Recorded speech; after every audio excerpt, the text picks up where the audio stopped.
بسم الله الرحمن الرحيم. نحمده ونصلي ونسلم على رسوله الكريم، أما بعد. أعوذ بالله من الشيطان الرجيم. بسم الله الرحمن الرحيم. قل إن كنتم تحبون الله فاتبعوني يحببكم الله. صدق الله العلي العظيم. وقال النبي صلى الله عليه وآله وسلم: لا يؤمن أحدكم حتى أكون أحب إليه من والده وولده والناس أجمعين، أو كما قال عليه الصلاة والسلام. صدق الله العلي العظيم وصدق رسوله النبي الكريم، ونحن على ذلك لمن الشاهدين والشاكرين، والحمد لله رب العالمين. میرے انتہائی معزز سامعین اور سامعات، آج میں آپ حضرات کے سامنے اس عنوان پر ایک مختصر سا معروض عرض کرنا چاہوں گا کہ آج ہم میں سے تقریباً 95% مسلمان ایسے ہیں کہ جو دو عظیم خزانوں سے محروم ہیں، یعنی دنیا اور آخرت کے اندر کامیابی کے جو خزانے ہیں، جسے رب العالمین اور پیارے پیغمبر صلی اللہ علیہ وآلہ وسلم نے ایک خزانہ قرار دیا ہے، کامیابی کی کنجی اور چابی قرار دیا ہے، ہم میں سے 95% لوگ اس عظیم خزانے سے محروم ہیں، اور اکثر و بیشتر کو تو بیچاروں کو معلوم ہی نہیں کہ یہ خزانے ہیں کیا اور ان کی اتنی قیمت کیا ہے۔ اور بسا اوقات بعض لوگوں کو معلوم ہوتا ہے کہ یہ عظیم خزانے ہیں، لیکن غفلت کی وجہ سے وہ ان خزانوں میں منہمک ہونے کی بجائے دنیا کی دیگر چیزوں میں لگ کے اپنے وقت کو، اپنی زندگی، جوانی اور عمر کو اور اللہ رب العالمین کی طرف سے دی گئی ایک زندگی کی نعمت کو ضائع کر دیتے ہیں۔ ان میں سے ایک عظیم خزانہ ہے اللہ رب العالمین کی محبت، اور دوسرا عظیم خزانہ ہے پیارے پیغمبر جناب نبی کریم صلی اللہ علیہ وسلم کی محبت۔ ایک مسلمان خاتون ہو یا مرد ہو، چاہے بچہ ہو یا بوڑھا ہو، اس کے لیے ان دو عظیم نعمتوں اور خزانوں سے بڑھ کر دنیا کی کوئی اور نعمت اور خزانہ نہیں ہو سکتا۔ اور رب العالمین قرآن مجید فرقان حمید میں اپنی محبت کو حاصل کرنے کا طریقہ سکھا رہے ہیں، اور گویا کہ دوسرے دبے الفاظ میں رب العالمین یہ پیغام دینا چاہتے ہیں اس امت محمدیہ صلی اللہ علیہ وسلم کو کہ تم اگر میری محبت حاصل کرنا چاہتے ہو، یعنی میری محبت بھی ضروری ہے، تو اس کے لیے ایک طریقہ اختیار کرو۔ اللہ رب العالمین فرماتے ہیں: قل، اے پیارے پیغمبر صلی اللہ علیہ وسلم، اپنی امت کو یہ طریقہ بتا دو کہ میری محبت کیسے حاصل ہوگی اور میں تم سے محبت کرنے لگ جاؤں۔ اگر تم یہ چاہتے ہو کہ تمہارا رب تم سے محبت کرنے لگے تو پھر اس کا طریقہ سنو: ان کنتم تحبون اللہ، کہ اگر تم لوگ اللہ کے محبوب بننا چاہتے ہو یا اللہ کو اپنا محبوب بنانا چاہتے ہو، فاتبعونی، میری اتباع کرو، یحببکم اللہ، رب العالمین بھی تم سے محبت کرنا لگ جائے گا۔ اگر تم اللہ کی محبت کو پانا چاہتے ہو تو میری اتباع کرو، یعنی پیارے پیغمبر صلی اللہ علیہ وسلم کی سنت کی اتباع کرو، رب العالمین بھی تم سے محبت کرنے لگ جائے گا۔ اللہ کی محبت اور اللہ کے رسول صلی اللہ علیہ وسلم کی محبت ایسی ہے کہ یہ جس انسان کے دل میں آ جائے اور جس انسان کی زندگی میں آ جائے، اس انسان کو سمجھ لینا چاہیے کہ اللہ رب العالمین نے دنیا کے دو بڑے عظیم خزانے، بلکہ دبے الفاظ میں یوں کہوں کہ دنیا کے سارے خزانوں کی کنجیاں اسے حوالے کر دی ہیں، تو یہ بے جا نہ ہوگا۔ اس لیے کہ اللہ رب العالمین کی محبت کے حاصل ہونے کا مطلب یہ ہے کہ اس انسان کے ساتھ پھر اللہ کی مدد، اللہ کی نصرت آ جاتی ہے، وہ انسان اللہ رب العالمین کی مدد کا مستحق ٹھہر جاتا ہے، اور رب العالمین پھر ہر حال میں اس کا دست و بازو بن جاتے ہیں، دشمنوں کی دشمنی سے محفوظ رکھنے کا ذریعہ اور رب بن جاتے ہیں، دنیا میں فقر و فاقے سے محفوظ ہونے کا ذریعہ اللہ رب العالمین بن جاتا ہے، اور دنیا میں ذلت کی زندگی سے بچ کر عزت کی زندگی گزارنے کا ذریعہ رب العالمین غائبانہ طریقے سے اس کے لیے بنا دیتے ہیں۔ اور جسے پیارے پیغمبر صلی اللہ علیہ وسلم کی محبت، یعنی آپ کی اتباع حاصل ہو گئی، آپ صلی اللہ علیہ وسلم کی محبت کا جو تقاضا اور آپ کی محبت کی جو علامت ہے وہ یہ ہے کہ جس کے دل میں آپ کی محبت ہوگی وہ شخص آپ صلی اللہ علیہ وسلم کی سنتوں پر عمل کرنے والا ہوگا، وہ سنتیں جو اس کے مزاج کے مطابق ہوں ان پر بھی عمل کرے گا،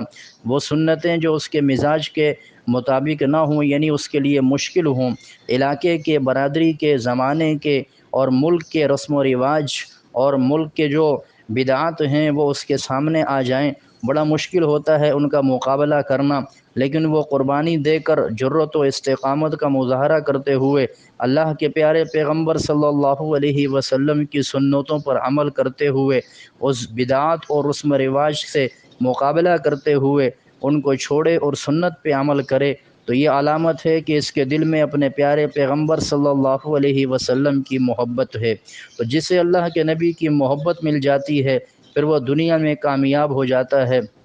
وہ دنیا میں سارے خزانوں کا مالک بن جاتا ہے، اس لیے کہ یہ دنیا رب نے اپنے پیارے پیغمبر صلی اللہ علیہ وسلم اور اپنے پیارے پیغمبر صلی اللہ علیہ وسلم کے دین پہ عمل کرنے والوں کے لیے بنائی ہے۔ عزتیں ساری اللہ نے مسلمانوں کے لیے رکھی ہیں، دین پہ عمل کرنے والوں کے لیے رکھی ہیں، تو لہٰذا یہ دو عظیم خزانے ہیں کہ جو ان حالات کے اندر مسلمانوں کو چاہیے کہ ان کو حاصل کرنے کی کوشش کریں، لیکن ہم میں سے اکثریت اس سے غافل ہے، نہ ہمیں اللہ کے احسانات کا ہمیں معلوم کہ اللہ نے ہمیں کیسا عظیم جسم عطا فرمایا، آنکھ کی نعمت عطا فرمائی، یہ آنکھیں نہ ہوتی تو ہم کیا کر سکتے تھے، یہ دنیا ہمارے لیے کوئی معنی نہیں رکھتی، اگر یہ کان نہ ہوتے تو پھر ہم کتنی مشکل کا شکار ہو جاتے، اگر رب یہ شکل و صورت انسان کی نہ بناتا، کوئی بندر خنزیر بنا دیتا تو ہم کیا کر سکتے تھے، لیکن رب العالمین کی چونکہ محبت دل میں نہیں، اس لیے رب کے احسانات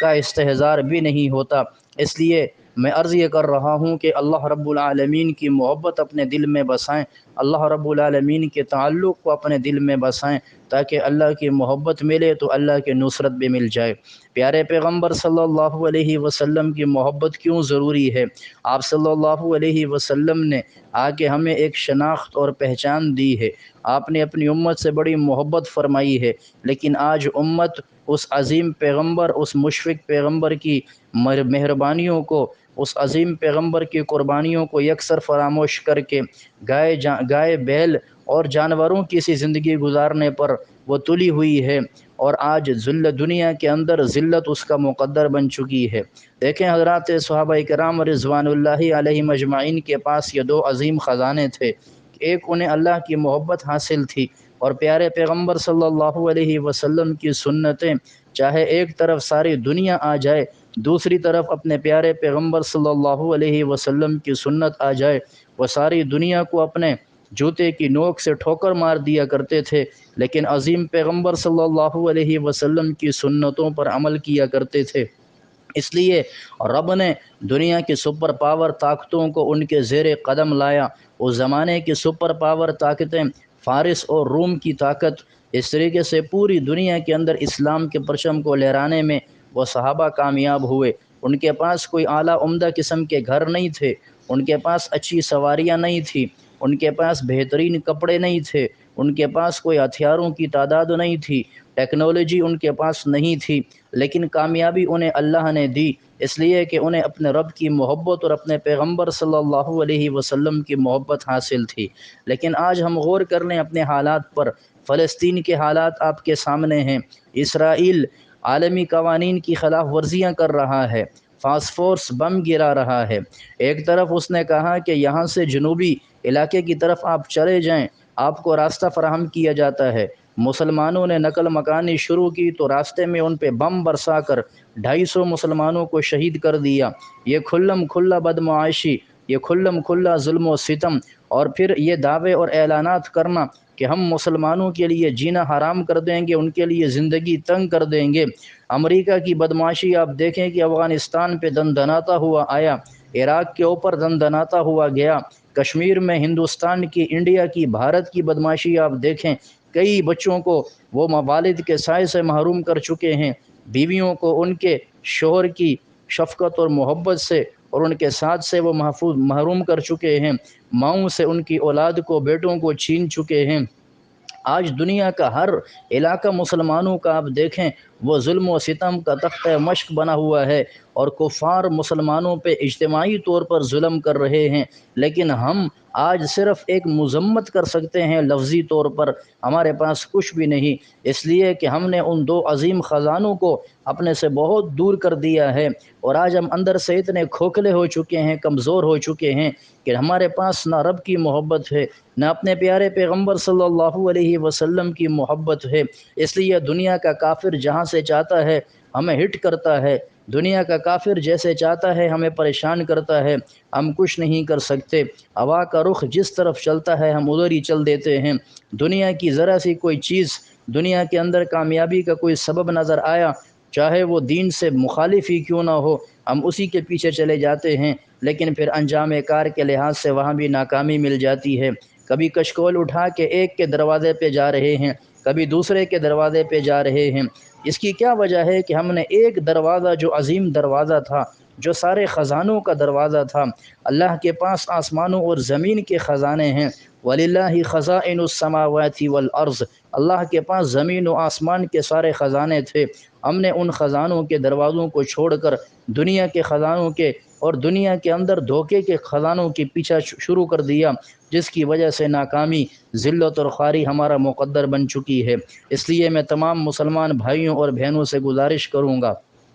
یہ دو عظیم خزانے ہیں، انہیں اپنی زندگی میں لائیے۔ اللہ کی محبت حاصل کرنے کا طریقہ یہ ہے، صبح جب آپ اٹھیں اللہ کا شکر ادا کریں کہ اللہ آپ نے ہمیں سو کے اٹھ کے دوبارہ نئی زندگی عطا کر دی۔ رات کو سوتے وقت اللہ کی نعمتیں جو دن کو آپ کو ملیں، کھانا اچھا ملا، لوگوں نے آپ کی عزت کی، اچھے تعلقات آپ کے رہے، کوئی مصیبت پریشانی بیماری نہیں آئی، طبیعت کے مخالف کوئی خبر سننے کو نہیں ملی، رب کا شکر ادا کرنے کی عادت رکھیں، رب کی عبادت کو سر انجام دیں، اس سے آپ کو اللہ کی محبت ملے گی۔ پیارے پیغمبر صلی اللہ علیہ وسلم کے طریقوں میں آج دنیا کفر کے سائنسدان بھی اس تحقیق کرنے پر مجبور ہو چکے ہیں کہ پیغمبر کی سنتوں پہ کتنی برکتیں ہیں اور ان میں دنیا کے کتنے فائدے ہیں۔ مسلمان اگر آج اس دنیا کے فائدے کی خاطر ہی پیغمبر کی سنتوں پر عمل کرنا شروع کر دے تو میں سمجھتا ہوں کہ مسلمان دنیا میں دوبارہ اپنا کھویا ہوا مقام حاصل کر سکتا ہے۔ جب تک مسلمان نے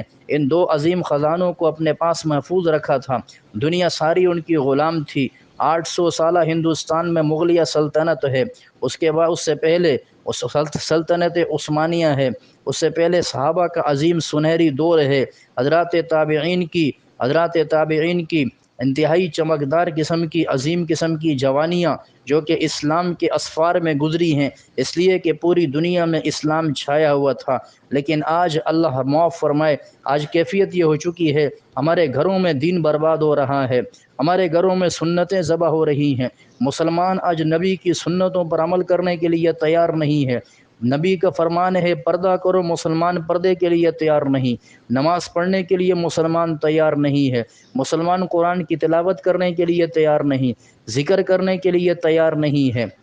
پڑوسی کے حقوق ادا کرنے کے لیے تیار نہیں ہے۔ دنیا کے سارے فراڈ اور دنیا کی ساری دو نمبریاں اور دنیا کی ساری بددیانتیں اور خیانتیں مسلمان میں پائی جاتی ہیں، تو پھر مجھے بتائیے کہ اس مسلمان کے ساتھ کیا جو ہو رہا ہے وہ درست نہیں ہو رہا؟ رب خود قرآن میں ارشاد فرماتے ہیں، ظہر الفساد فی البر والبحر بما کسبت ایدی الناس، کہ خشکی اور تری میں جو فساد آتا ہے وہ انسانوں کے اپنے ہاتھوں کے کرتوت ہوتے ہیں۔ رب کسی پہ ظلم نہیں کرتا، انسان خود اپنے اعمال سے اپنے اوپر ظلم کرتا ہے۔ یاد رکھیے گا، بعض لوگ کہتے ہیں جی کفار کون سے نیک ہیں، ان کے اوپر تو کوئی عذاب نہیں آ رہا۔ یاد رکھیے گا، کفار کے لیے اللہ نے اعمال کے ساتھ دنیا کو نہیں جوڑا، کفار کو اللہ دنیا خوب دیتا ہے، اس لیے کہ ان کے پاس یہ راستہ نہیں کہ وہ قیامت کے دن جنت کی طرف جا سکیں، ان کے لیے جنت نہیں یا دوزخ ہی دوزخ ہے، مرنے تک ان کی عیاشی ہے۔ مسلمان کے لیے اللہ نے دنیا کے مزے اور عیاشی کو اور دنیا کے اندر مزاج کے مطابق زندگی کو اعمال کے ساتھ جوڑا ہے۔ جب تک مسلمان اعمال اختیار کرے گا اللہ پرسکون زندگی دے گا، مسلمان جب اعمال چھوڑ دے گا رب العالمین پھر سکون اس سے چھین لے گا۔ دعا ہے کہ اللہ رب العالمین ہمیں ان دو عظیم خزانوں کو، یعنی ایک اللہ کی محبت اور ایک اپنے پیارے پیغمبر صلی اللہ علیہ وسلم کی محبت نصیب فرما دے، اور ہمیں دنیا میں اپنا کھویا ہوا مقام دوبارہ حاصل کرنے کی توفیق عطا فرما دے، اور جہاں کہیں مسلمان مظلوم ہیں رب العالمین ان سب کی مدد اور نصرت فرما دے۔ وما علینا الا البلاغ المبین۔